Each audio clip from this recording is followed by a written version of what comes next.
Welcome back, everyone. Let's rock and roll that rabbit hole.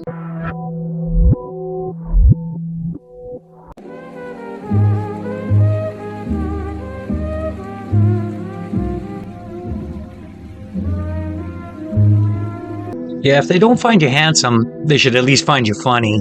What do you guys think is more important in a relationship? Humor or looks? Did we shift timelines? Because what is that? Apparently that's a dolphin called a northern right whale dolphin, and we've been documenting them since the 1700s. There's no dorsal fin. Kind of looks like a mole or a slug. A bunch of flying slugs. They kind of look like orcas, which I'm obsessed with, so why have I never heard of this? Apparently they have a rough patch on top of their head that acts like a fingerprint, too.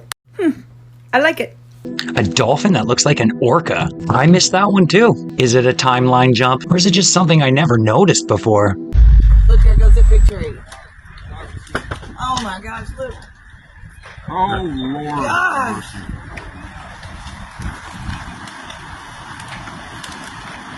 Here comes that tree. You guys can have the rest of the meal. Here comes the big tree. The power line. Alright, I'm good on it. This is live, boys. This tree's going next. Yeah.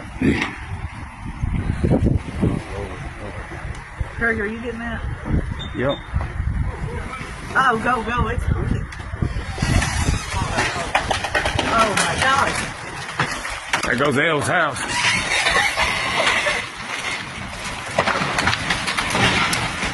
Get back. Come on, Kurt. It's bad. Please, Kurt, come on. Golly, man. This is so devastating. Eldon Riley. Feel for you, brother. Got me shaking here. Look, there goes the deck.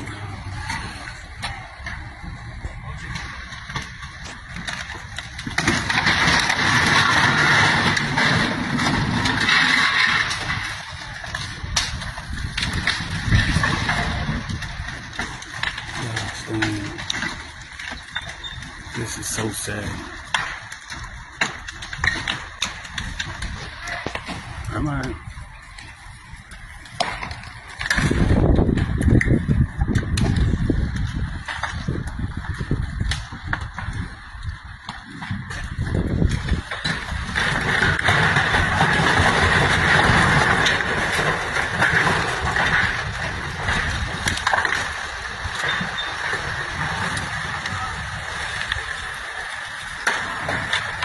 Unbelievable footage. Can you imagine watching your neighbor's house get washed away? Perhaps waterfront property isn't all it's cracked up to be.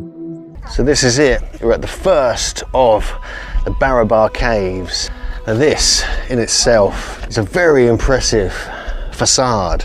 The precision here is like it's been made by a machine. So this is mind-blowing. I did not know this was 3D. But this entranceway is magnificent, and the steps that lead all the way up over this hill are really kind of gives a whole impression of real mastery of stonework. Wow. So this is the first cave we've entered here at Barabar Hill, and God, the echoes are amazing. You can probably hear them, but already you can see the polished stonework, like here at the entrance, for instance.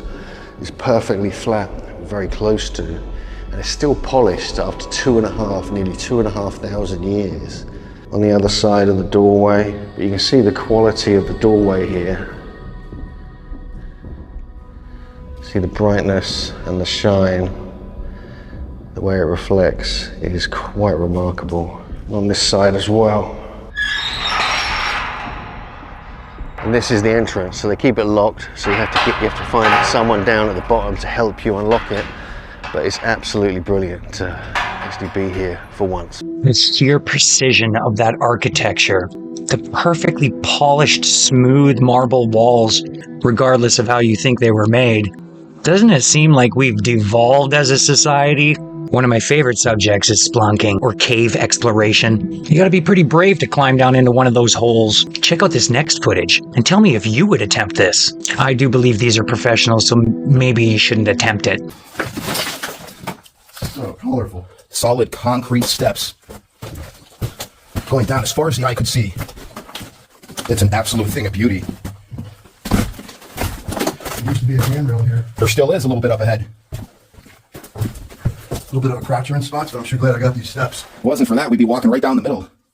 Astonishing, isn't it? No end. Not yet. And then what's left of the handrail here? Wow. That's so awesome. I would imagine the rail went from the top all the way down to the bottom, but this is all that's left now. It's still going.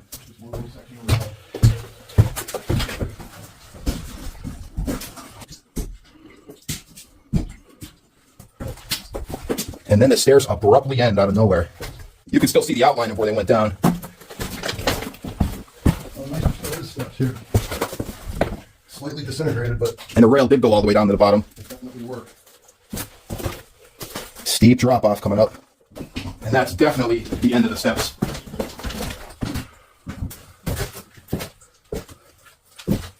Oh yeah, there's the bottom. Let's go, we're almost there. I'm sweating and we're going the wrong way. It's gonna be a workout coming back. Just gotta take our time, that's all.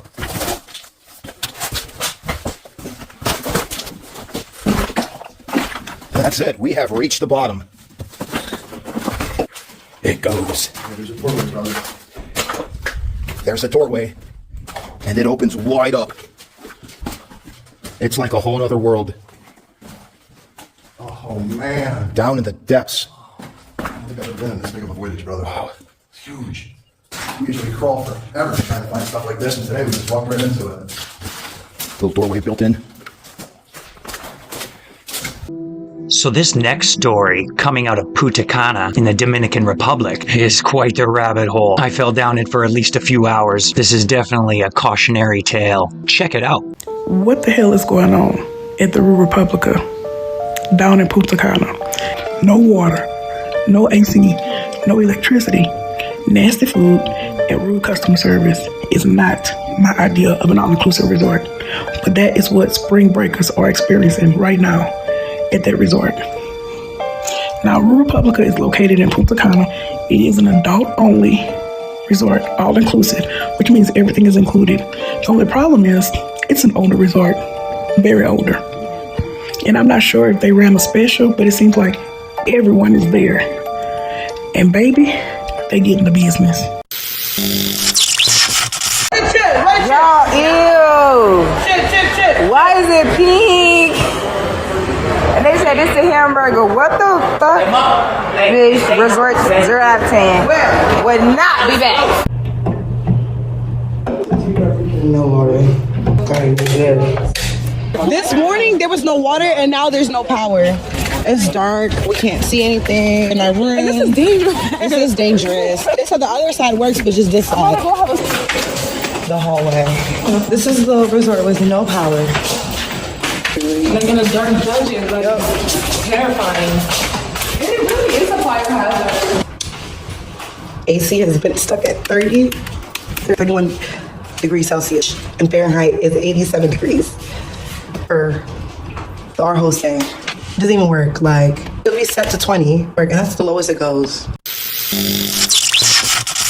So I posted a video 2 days ago that has almost 1 million views about my experience at the Republica. I'm gonna start from the very beginning. So our first day we got there, we had booked this trip over a year ago, just about. So we got there, we checked into our room. Obviously the room wasn't the nicest. We knew that that was gonna happen. And we checked in real quick and we went right to the pool and we went to the jungle party and we did all the things. So my first red flag was the first drink that we got at the pool bar. The cups were covered in strands of hair. We knew that other colleges were gonna be there, but we didn't realize that Just College was gonna be there. So there was thousands of college age kids. So after our first night at the resort resort was completely trashed. Like broken chairs, broken glass, everything was just fucking broken. There were signs, people were vandalizing things. It was crazy. So then our second day there, we did pool and beach all day and we bought Punta Cana travel tumblers so that we didn't have to keep drinking out of the weird stingy cups that they were giving you. So that night we went to dinner. You couldn't even get a reservation anywhere. There was no food. There was you couldn't even eat. So we went to the very normal casual buffet that's on site on property, and there was bugs, flies, gnats, and all of the food. The mini pre-made sandwiches that had like ham, cheese, and lettuce on them had hair in them. The food was practically inedible, and it looked like it had been made weeks ago, and it had just been sitting there all day, all night, breakfast, lunch, and dinner. So then we were tired. It was like our second day. We had a travel day the day before, so we were like, you know what, let's like try and go to bed mildly early. So we're in the room by like 11:30. We were all getting ready to go to bed, and the power went out. And when I mean power, I mean there was no lights there. You could not charge your phone. We had no Wi-Fi. We had no air conditioning, and the water went out. So we figured we were just like, okay, by the time we wake up, or maybe in the middle of the night, it'll come back on. Like, it was just like a power outage. It'll be quick, whatever. So we wake up the next day around 7 a.m. and the power is still not on. There's still no water. We couldn't charge our phones. There was nothing we can do. When the power went out, it went out on one side of the resort. There's a left and a right side. It went out on the left side, so the right side still had power. That also means that the right side was the only side that had running water and restaurants. So like when you think of like no power in another country for like a couple hours, you think like, oh, it's not that bad, like you'll survive. Our room was like 120 degrees with how hot it is in the Dominican Republic. When people can't shower, can't wash their hands, can't do things, that raises sanitary issues. Like things had been not refrigerated for that long, like it just becomes a sanitary problem and you get scared about getting sick. So that means there was one side of the resort with one restaurant accommodating 4,000 college-aged kids. The night of the power outage, the Just College kids had been coming back from a party that they were at. We did not do the party package, so we were strictly staying on property. And people came back and they were drunk and angry that they couldn't get into their rooms because their keys weren't working because there was no power. They couldn't charge their phones, they couldn't shower. People were vomiting everywhere because they couldn't flush their toilets. So people started vandalizing things, kicking down the doors, pulling off the light fixtures, breaking off the electricity boxes from the walls. Like it was literally like you felt like you were in the Twilight Zone. The sheets had stains on them and we couldn't contact anybody to get them changed. Nobody was answering us. They wouldn't give us new towels. Our room was full of bugs and mosquitoes.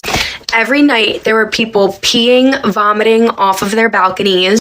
On our second day there, a full-grown human adult decided to poop in the pool. The whole pool was cautioned off with caution tape, and there were like people swimming in it after the man pooped in it. Like, that's disgusting.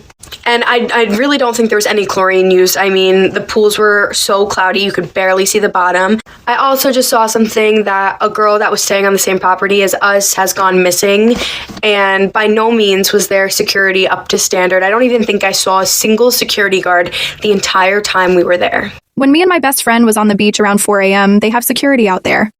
Also, I noticed something interesting. The ocean wasn't pulling things away, it was bringing them in.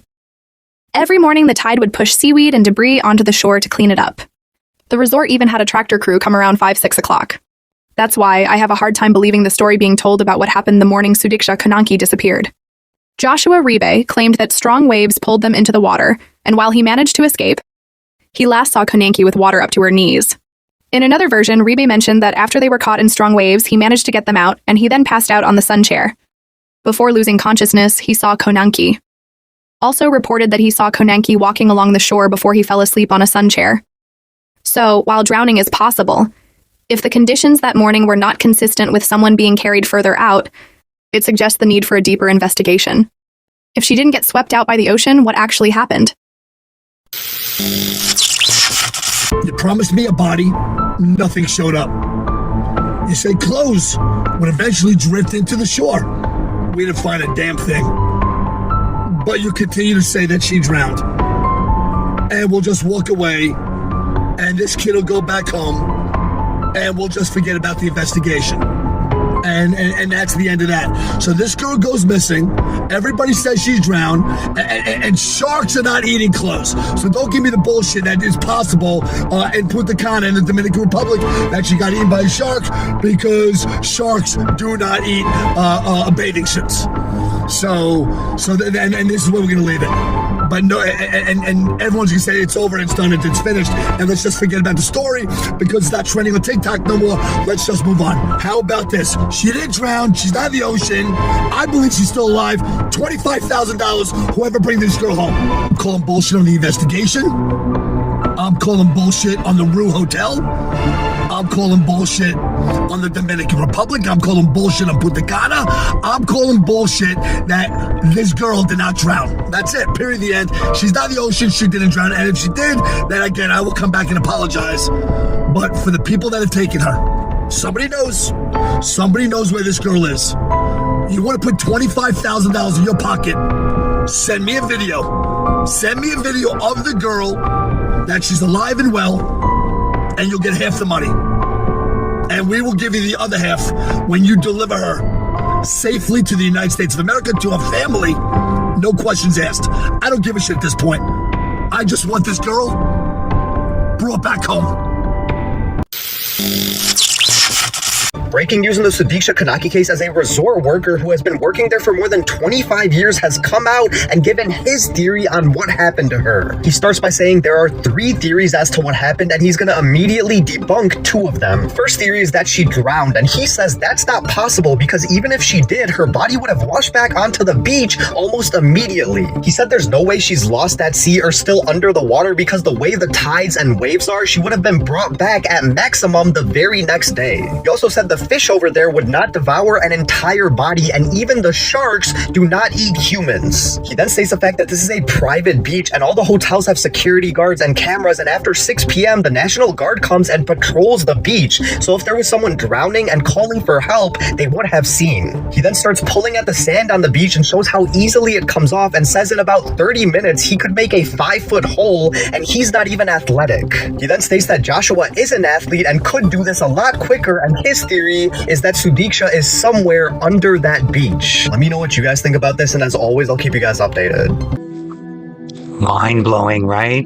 God, I hope that girl is found. Definitely needs more investigation. Seems rather suspicious that the parents gave up so fast. The Simpsons didn't predict the future. They remembered the past. Because time isn't linear when you decode reality through sound, number, color, and symbols. This isn't a cartoon. This is a ritual, a Stargate disguised as satire. In 1998, Homer Simpson drew an equation that predicted the mass of the Higgs boson 14 years before CERN proved it. Gematria confirms it. Homer Simpson equals 70, Higgs boson equals 70. They're showing you this is encoding. And where does Homer work? At a nuclear plant. The company logo has a symbol of the atom, the building block of matter. But here's the deeper decode. Homer is a tomb, the Egyptian creator god who formed himself from the primordial waters. A tomb didn't need parents. He emerged from chaos just like Homer, stumbling through radiation, chaos, and explosions. And a tomb's tall white crown, it mirrors a bowling pin, the exact object Homer worships in his pastime. Then there's Marge, not just a wife, but a divine feminine symbol. Her tall blue hair forms a sacred crown. Her 7 pearls are the chakras. She's always holding the family together, the emotional frequency of the home. And in 2023, a 3,500-year-old Egyptian sarcophagus was found, depicting a woman who looks exactly like Marge Simpson, down to the hair. Was this a prophecy, or did the Simpsons already know? Because Marge is not a coincidence. She's Isis, Hathor, the cosmic mother, the divine feminine hiding in plain sight. Frank Ocean knew the loop. He released a song called Pyramids, a 9-minute sonic portal through Cleopatra, strip clubs, and time glitches. And in the official artwork, he embedded the Simpsons into the pyramid. He wasn't hiding the truth, he was showing you. The Simpsons are the pyramids, cartoon frequencies, ancient memory, and media ritual. Then he launched a jewelry brand called Homer, linking it to both the Simpsons and the mythological author of the Odyssey, the journey, the loop, the code. And Frank's birthday, October 28th, the same day Stargate released in 1994. The movie Stargate told you the blueprint, a portal buried in Egypt opened by code ruled by Ra, a false god using advanced tech. And now compare the math. CERN equals 23 and Stargate equals 23. Because this isn't fiction, this is physics, ritual physics. And yes, there was a real Stargate project run by the US government. Its mission, remote viewing. Psychic spies trained to see distant people, timelines, and dimensions, using only the power of the mind. Not fantasy, declassified science. Their tool, screens, symbols, and focused targets. Just like the hypnotic glow of the TV you watch each day.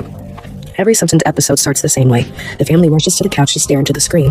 It's not just a joke, it's a ritual reenactment. You're being programmed through repetition.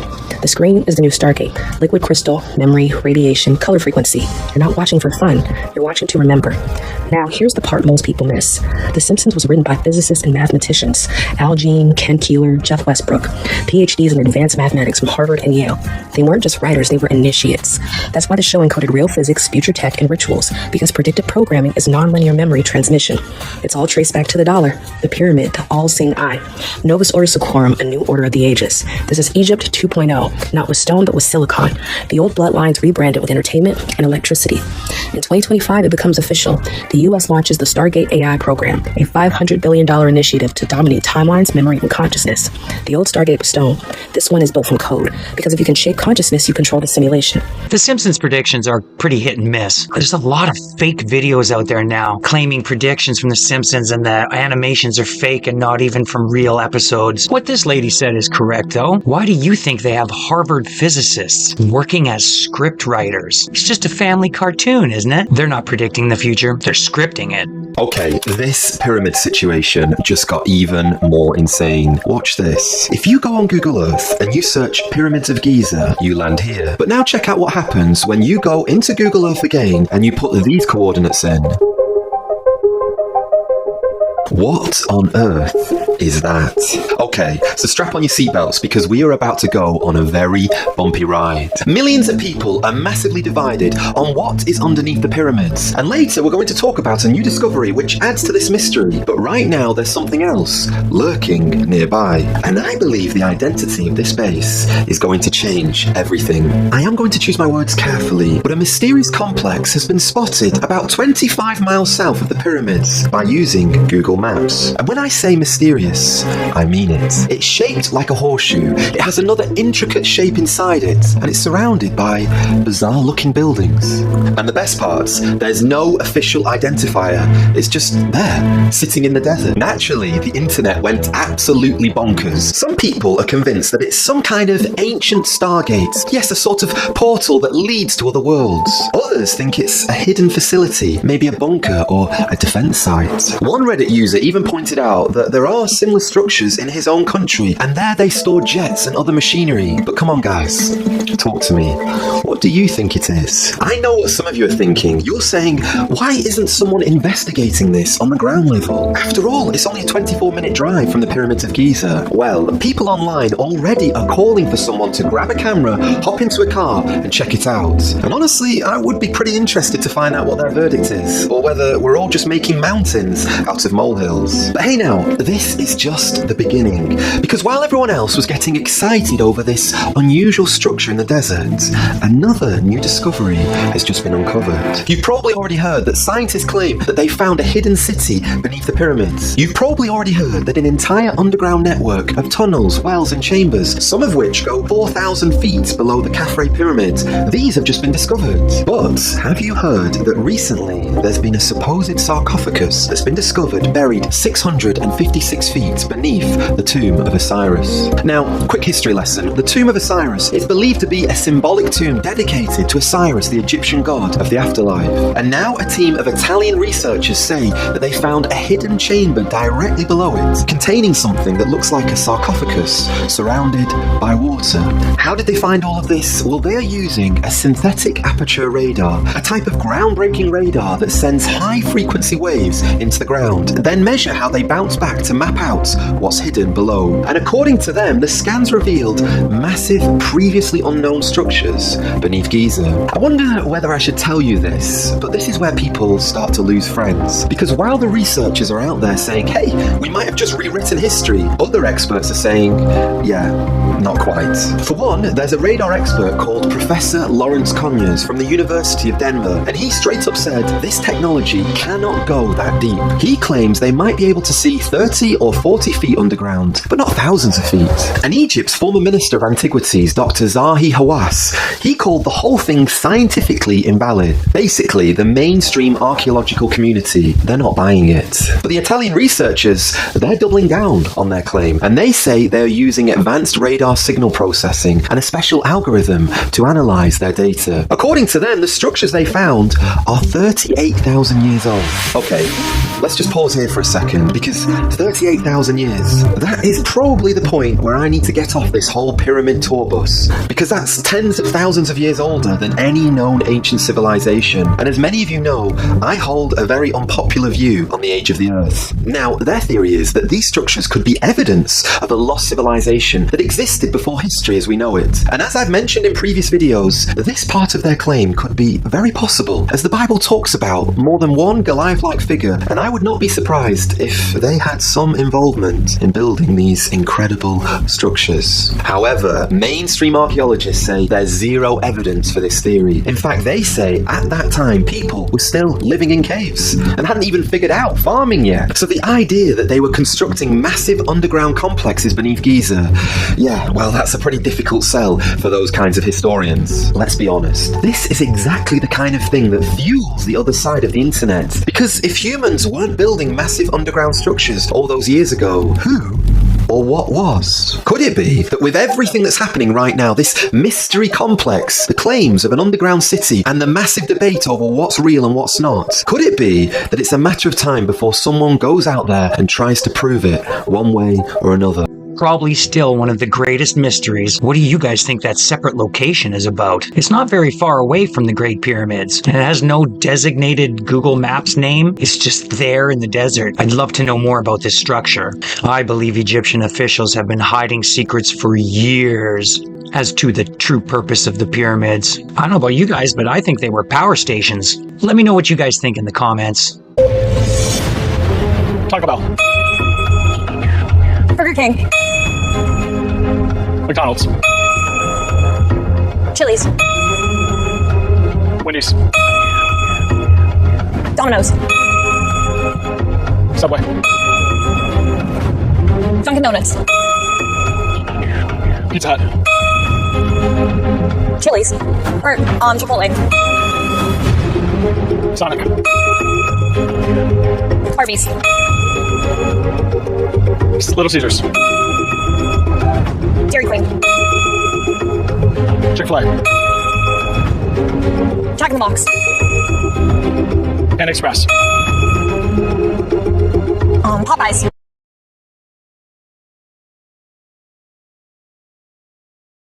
Well, I guess you know the way to her heart, her struggling heart. It's funny, everybody hates Arby's, a hot sandwich place. Nobody likes it. The look in her eyes at the end of that video, it's like it just said, I did what you want. Now take me to McDonald's. We all have our battles to fight, I suppose. I tend to pick mine a little more carefully, though. So that's all I've got for you guys today. Thanks for coming by. See you next time.